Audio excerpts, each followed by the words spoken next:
Hello again, everyone. This is Steve Kallas, speaking of sports, and I'm here with Janelle Allbritton, the publisher of WestchesterCountyPost.com, and she also has a master's degree in public health, and that will be helpful to me now, of course, because now we're going to talk about what's going on in the NFL in the wake of the George Floyd and other police killings, what's going on big picture with the NFL, the collision, if you will, of the recognition of racism with the NFL's blindness for the last few years.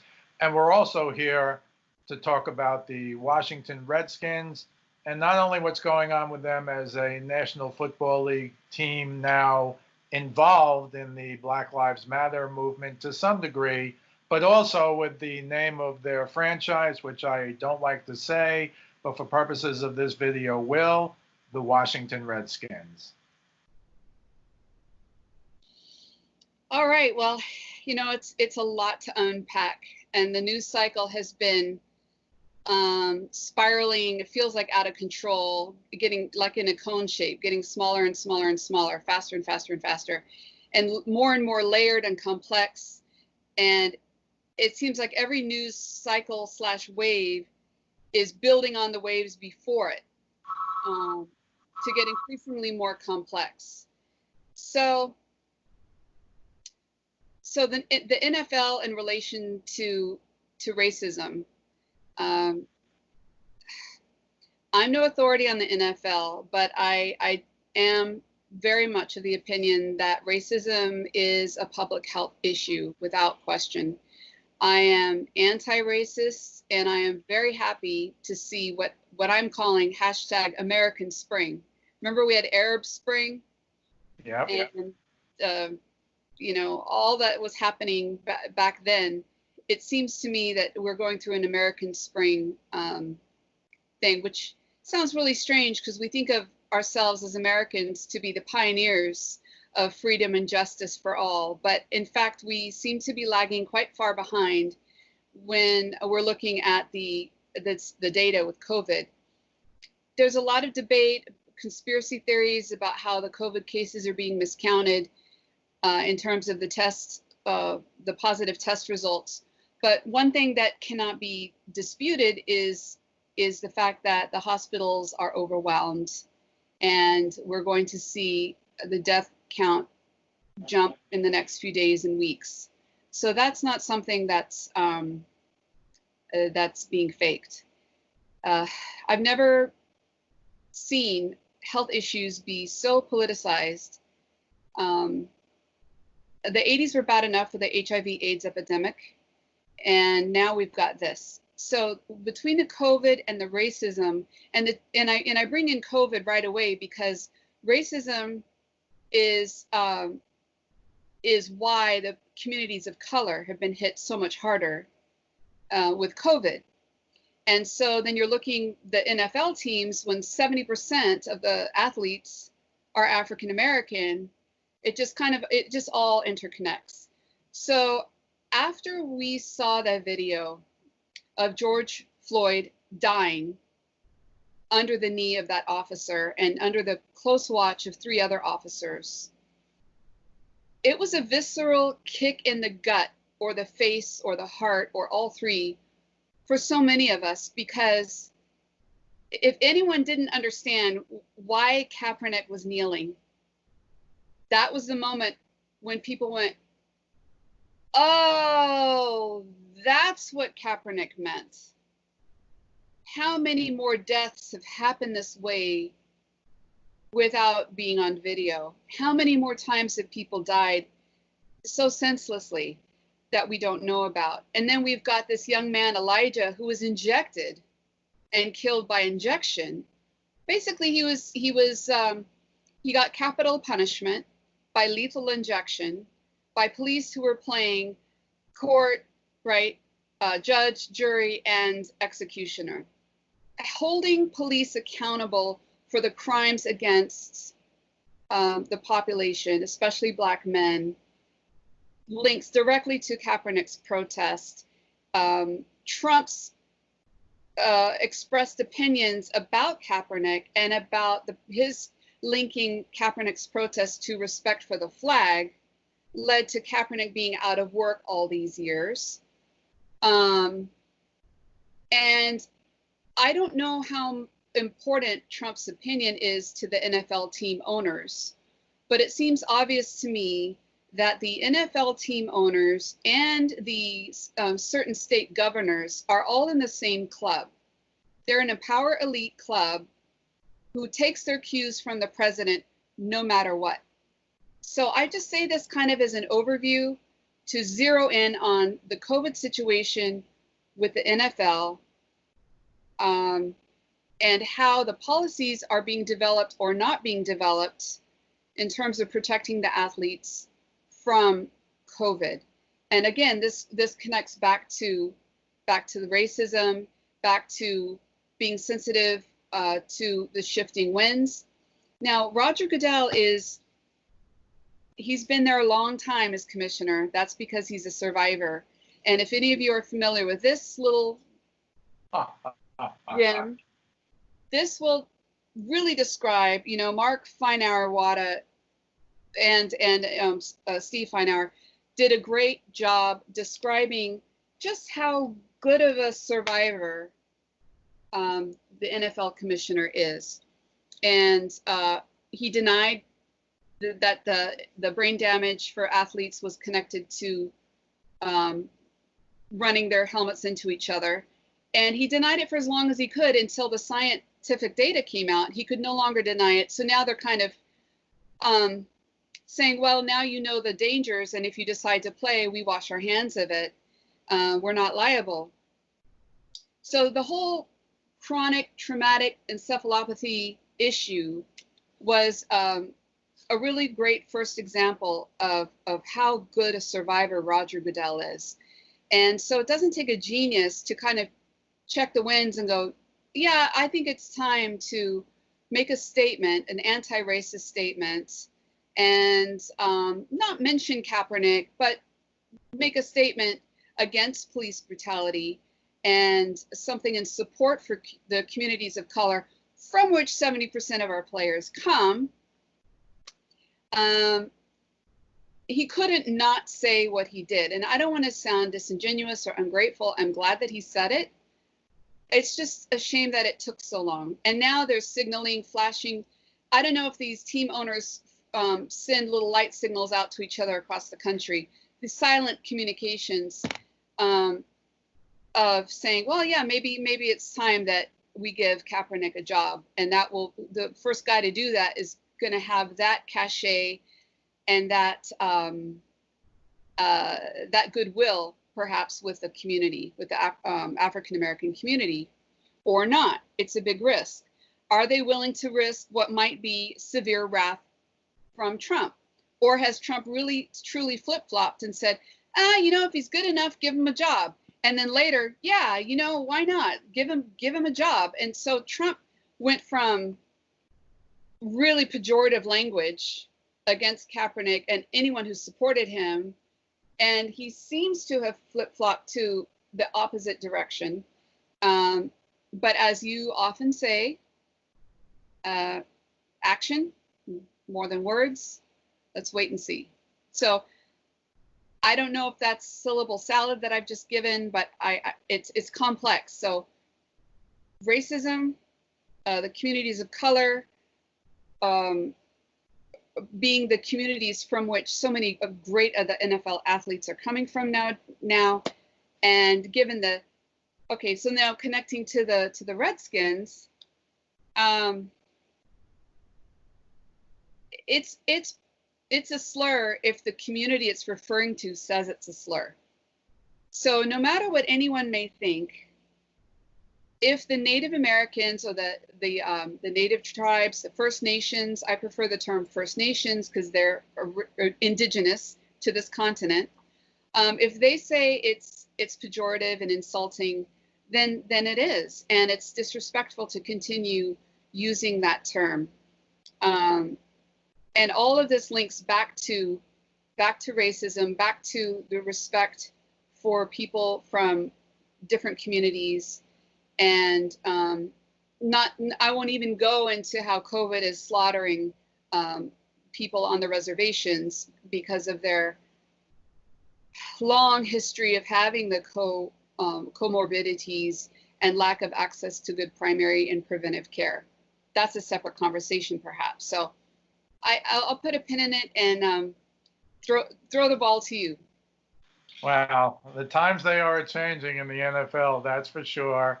And I agree with you that Roger Goodell felt he had to make a statement directly going against, at the time, what the president had said before. You're totally right. President flip-flopped. He now said if Colin Kaepernick is good enough to be in the league, but he also said to deal with your distinguishing with what Kaepernick distinguished, which is it's not disrespect for the flag. When they asked him specifically what was he waiting for, and he said, I'm waiting for there to be less police brutality. And of course, that was a couple of years ago he said that, and look what's happened in the interim. But the NFL is doing some things. We all thought it was kind of funny that Goodell never said his name, never said Colin Kaepernick's name. But you're right, it was great that he made the statement. Eventually, as you know, the NFL players came out with a beautiful, almost PSA on Black Lives Matter. And Goodell made a second statement that literally adopted what the players had said. And he said the NFL believes everything that the players believe. So this has really been a sea change, at least from the top. We both agree deeds, not words. Words are a start. But now what's happened, for example, in week 1 of the NFL season, assuming there is one, I think that's still an open issue. That's a separate thing. But they're going to actually play Lift Every Voice and Sing before the Star-Spangled Banner. I know you know, Janelle, that that's essentially used to be called the Negro Star-Spangled Banner because this is from many, many years ago. Now it's called the Black Star-Spangled Banner. That's fine. But that's going to be played at every home game in week 1 before the Star-Spangled Banner, before the game starts. And interestingly, Washington has a home game in week 1, so they'll actually be playing there. But there are other things. The NFL is throwing some money into some projects. They're making an effort. Again, we really have to see what happens and if this continues, because you're right. To see that video was just gut-wrenching to those of us who have thought about this for years. But I think even more important, a wake-up call for a lot of people who, I'm surprised at how many people have said to me, oh, I had no idea, was this, and I'm like, really? Eric Garner in New York? Or, right. There's 20 other names you could name. But in any event, I think there is a sea change. I think, Goodell didn't need a weather vane to see which way the wind was blowing. He knows. And now the question, to turn to Washington, which at least for me is kind of the main thing here now. The president and CEO of FedEx, Washington plays at FedEx Field. And actually, they don't play in Washington. They play in Maryland, which will be interesting in a minute when I tell you the rest of this. It's kind of like... By Washington, you're referring to the Redskins team, but Correct. You refer to the team as Washington instead of using the actual other word. It's arguably a silent protest that I do and some other people do, and they'll say in the NFC East, it's the Cowboys, the Giants, the Eagles, and Washington. And whenever I do a weekly show with Joe Stazak, who you know down from ESPN Philly, it's always, do you like Washington? I never say, I'll say it here because we're talking about it, the Redskins. Right. But it's been viewed to be a slur by the overwhelming majority of indigenous people in the U.S. And Dan Snyder, the owner, who is now up against it, I don't know if he's looking to see which way the wind is blowing. But here are the details behind that, what's happening right now as we speak. FedEx, who paid tens of millions of dollars for the rights to name the field FedEx Field, they've now issued a statement in the last 24 hours that says, we'd like you to consider changing the name from Redskins to something else. Nike, another big sponsor, and this is, you would say, follow the money, because we're following the money here. Nike has now literally taken, if you want to get a Washington jersey, jacket, baseball cap, whatever, you go to Nike, you go to Washington Redskins, and now it comes up, don't have anything. They've literally taken it all off their online presence. You cannot buy right now Washington anything right now. This all came from pressure from other investors and powerful people who have said to FedEx, Nike, and Pepsi, who we haven't heard from yet, three big sponsors of Washington, if they threaten, of course, to take their money away, that's going to be a big win in terms of getting the name change. You got to force these things. You can't really ask them to please think about it. The owner is on record as saying, I will never change this name. Again, I think the winds are shifting. A change is going to come. The times are changing. Whatever song you want to use, here's where we are. So the final thing I want to say about Washington, well, two things. Washington had an owner, George Preston Marshall. So this is separate with the racism between Washington and all the other teams. George Preston Marshall was an avowed racist. He owned the Washington team for decades, 30, 40 years, something like that. And in the 60s. Starting in what year did he own a team? I think it was from the 50s, not 100% sure, but it came, he was under pressure even back then. And in the early 60s, he was under pressure, beginning of the civil rights movement. And he was quoted as saying, I will sign a black football player when the Harlem Globetrotters sign a white basketball player. Unbeknown to George Preston Marshall, and I don't know what the newspaper guys were doing at the time. It wasn't an investigative world like it is today. But there actually was a white player who signed and played with the Globetrotters in the 1940s, and his name was Bob Karstens. And he even got credit for the Globetrotters, that magic circle that they do at the beginning with Sweet Georgia Brown. A white guy is given credit for doing that. But in any event, he played with the Globetrotters for a few years in the 40s when Goose Tatum, a legendary Globetrotter, went into the Army during World War II. I don't know if anybody knew it. Maybe George Preston Marshall didn't. It would have been a nice gotcha if you said, well, they already had a guy. But be that as it may, he was the final owner to integrate in the NFL. He was essentially forced to. Bobby Mitchell, who all football fans will know was a great football player, was the first African-American to play for the Washington Redskins. The reason I bring all that up is because in the last 2 or 3 days, there is a statue of George Preston Marshall, not in front of FedEx Field, but in front of RFK Stadium, which is in Washington, D.C., where Washington used to play. They've now removed that statue. They're taking, or about to remove it. They've taken his name out of the Ring of Honor, which is a great honor for all football teams. They put your name inside the new stadium. That's going to be taken away. And the final interesting thing is there are rumors, the lease is up in 2025. There were rumors that the Washington Redskins really want to move back to Washington, D.C., and they've already been told, unless you change the name, don't even make an application to come back to a, I'm going to say, redone RFK Stadium, which is still there. So the statue will be gone. The Ring of Honor name for the old-time racist will be gone. The question is, will this new, arguably racist, he's been accused of it for years, Dan Snyder, will he now change the name? And I think, again, the wind's blowing that way. The times they are changing. So I'm hoping that as a result of all this, finally, there have been protests in the past, but you'll literally see 20 Indians at a Washington game where there's 70,000 people. They've never had a real oomph like they have now, coupled with Black Lives Matter, coupled with racism, because it's for both groups. It's not for one or the other. Unfortunately, it's prevalent for both. And I think, and I hope, and I pray that this is going to be the time where finally things happen to make things change. It's happening already, but this will be great if they change. They should just send it out to the fans, give them 10 nicknames, and let them vote. Let the fans vote. But this should be gone because it'll be better late than never if and when it is gone. So when you said Indians, what do you mean? 12 Indians?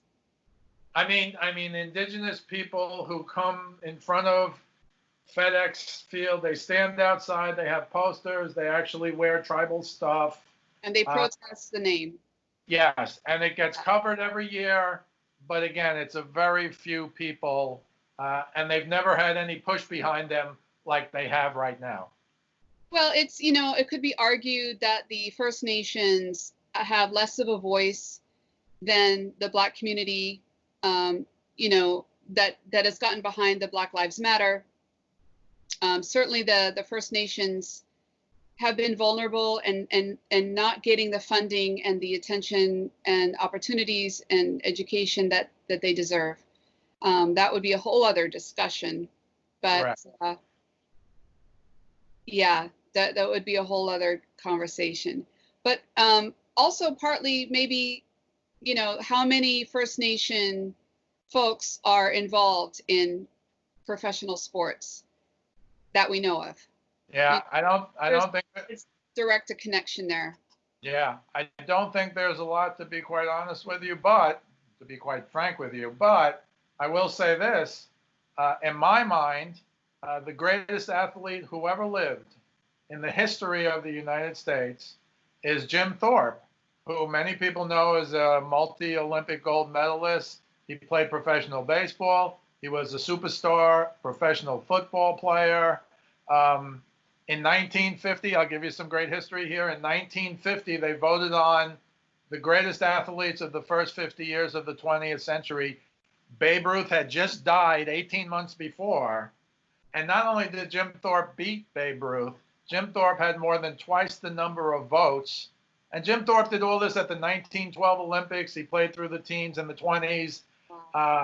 He had more than twice the vote of anybody, including Babe Ruth. He was the #1 athlete in 1950. And in 2000, when ESPN did their top 50 people of all time, top 50 sports athletes of the 20th century, somehow Babe Ruth jumped over Jim Thorpe. Michael Jordan was the greatest athlete ever. And I remember writing a piece in 2000, 20 years ago now, that the greatest athlete ever was Jim Thorpe, period. And let's respect the people who saw him and who voted on him in 1950, and who, by the way, had given him twice as many votes as Babe Ruth, who, if Jim Thorpe isn't the greatest team athlete should have been Babe Ruth, not Michael Jordan. That's a whole ESPN bias thing we can talk about some other time. But I think you're right. I think they're underrepresented. Maybe 1 or 2 Congress people over the years, but not much. You know much more about me the way it is on these reservations where alcoholism is rampant. And I'll say it again, they cover these protests every year, but it's kind of like a one-day thing. They're still complaining. But now I hope this time it's different. Well, we can hope. I do believe it's different this time, and I see a number of different commentators saying the same thing. I just don't see us going back to 2015 at all. But I do remember George Floyd died on May 29, 2020. I remember that date. For some reason, it sticks in my head because it was just a lot going on for me. You know how busy we've been with doing all these different projects. And when I saw that news break, I knew that it was going to open a dam of a flood. And I kind of braced myself because I was watching for what consequences would happen to the officer who killed him. And after a few days, I mean, you could really feel the pressure building up almost exponentially day by day by day, and not a linear thing. I mean, it was like going vertical. And the outrage after a week or two was just, yeah, it was, it was palpable. You could really feel it. So, and especially for us here in New York, in the New York City area, I